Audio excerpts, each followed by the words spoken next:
पाकिस्तान इस समय सिर्फ आर्थिक संकट में ही नहीं बल्कि एक गहरे दबाव और निर्भरता के जाल में फंसा हुआ दिखाई दे रहा है।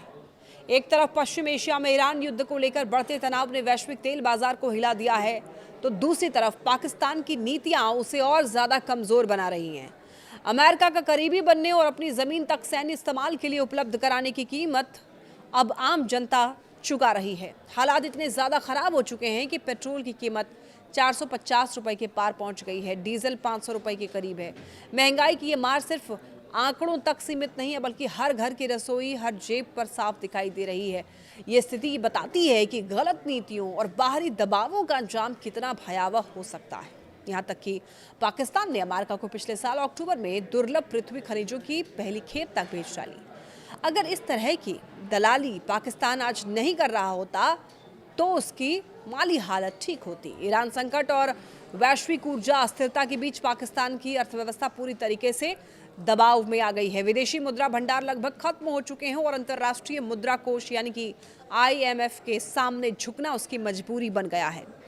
तो ऐसे में सरकार ने ईंधन की कीमतों में भारी बढ़ोतरी कर दी है। दावा किया जा रहा है कि गरीबों को राहत दी जाएगी, लेकिन असल में सबसे ज्यादा भार मध्यम वर्ग पर पड़ रहा है। हालांकि देखिए, हालात ये हैं कि रोजमर्रा की जिंदगी चलाना भी मुश्किल हो गया है। देश में गुस्सा बढ़ता जा रहा है और ये खबर ऐसे समय में आई है जब न्यूज़ 18 ने पहले बताया था कि पंजाब सरकार राजस्व बढ़ाने के लिए पशुधन के गोबर पर टैक्स लगाने जैसे कदम पर विचार कर रही है, जो कि आर्थिक बदहाली की गंभीर तस्वीर दिखाता है।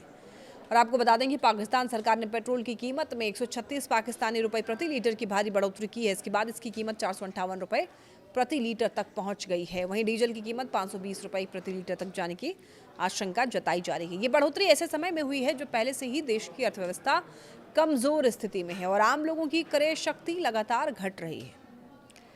जब सरकार नए राजस्व सोर्स खोजने में असफल रही है, हाल ही में पशुधन पर गोबर टैक्स लगाने जैसे प्रस्ताव भी सामने आए, जो इस बात का संकेत है कि सरकार के पास पारंपरिक आर्थिक विकल्प खत्म हो चुके हैं। अब ईंधन की कीमतें बढ़ाकर घाटे को पूरा कराने की कोशिश की जा रही है। ईंधन की कीमतों में यह बढ़ोतरी अंतर्राष्ट्रीय मुद्रा कोष यानी IMF के दबाव का सीधा परिणाम मानी जा रही है। पाकिस्तान को कर्ज के लिए सब्सिडी खत्म करनी पड़ी है। सरकार ने टारगेटेड सब्सिडी का वादा किया है, लेकिन इससे मध्यम वर्ग को कोई राहत नहीं मिल पा रही है।